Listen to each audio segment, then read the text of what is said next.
आज हम बात करेंगे the extreme fear of night और डार्कनेस, और उसको हम कहते हैं नेक्टोफोबिया। नेक्टोफोबिया ये है कि रात या अंधेरे का डर ज़ाहिर खौफ में जो है वो बदल जाता है। अब ज़ाहिर हमारी ज़िंदगी में रात तो ज़ाहिर आती है, और अगर ये एक्सट्रीम फियर हो जाए और परसिस्टेंट जो है ये इंसान जो है वो खौफ में मुब्तला हो जाए, और वो इतनी शिद्दत से जो है वो ज़ाहिर हो कि उस इंसान की जो है रोज़मर्रा की जो ज़िंदगी है वो मुतासर जो है होना शुरू हो जाए, तो फिर हम इसको जो है उस फोबिया की जो डेफिनेशन है उसके अंदर जो है वो लेके आएंगे।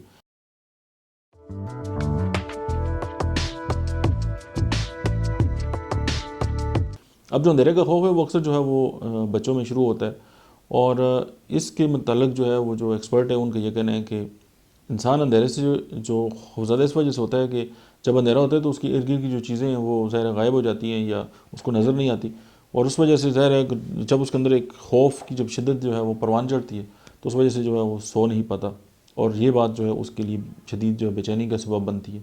इसको हम नेक्टोफोबिया जो है वो कहते हैं। अगर हम होम्योपैथी जो मेडिसिन है इसके बारे में बात करें कि जो डार्कनेस या नाइट जो है उसके खौफ की है, तो सबसे पहले जो मेडिसिन आती है वो है एकोनाइट। उसके बाद है आर्सेनिक एल्बम।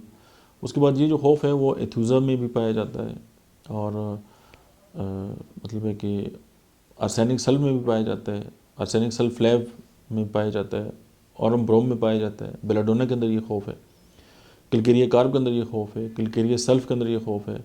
उसके अलावा कैम्फर भी इस खौफ पे बहुत ज़बरदस्त काम करती है। कार्बोविजिटेबेलिस के अंदर भी ये खौफ पाया जाता है, और कार्बोनियम सल्फ के अंदर ये खौफ है। कार्सिनोसिन के अंदर जो है वो खौफ ये पाया जाता है। फिर कास्टिकम के अंदर, चाइना के अंदर, लाइकोपोडियम के अंदर, ग्रेंडेलिया के अंदर, क्यूप्रोमेट के अंदर, क्रोटेलस के अंदर, चाइना के अंदर, मैंसिनेला के अंदर, लेक्सिस के अंदर।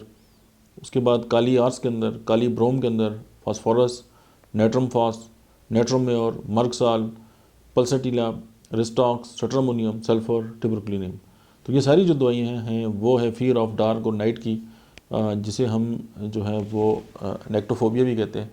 तो अगर आपके पास इस तरह के पेशेंट आते हैं और आप अगर इसको मतलब कि अकॉर्डिंग टू द पेशेंट की जो रिक्वायरमेंट है उसके मुताबिक इनमें से कोई भी मेडिसिन जो है वो सेलेक्ट करके दे सकते हैं, तो आपका पेशेंट जो है वो ना सिर्फ ये है कि पुरस्कून नींद सोएगा, बल्कि ये खौफ से उसकी ज़िंदगी भर के लिए जो है वो जान छूट जाएगी। डेट्स इट, मिलते हैं नेक्स्ट वीडियो में, तब तक आप देखते रहिए डॉक्टर अहमद यादव।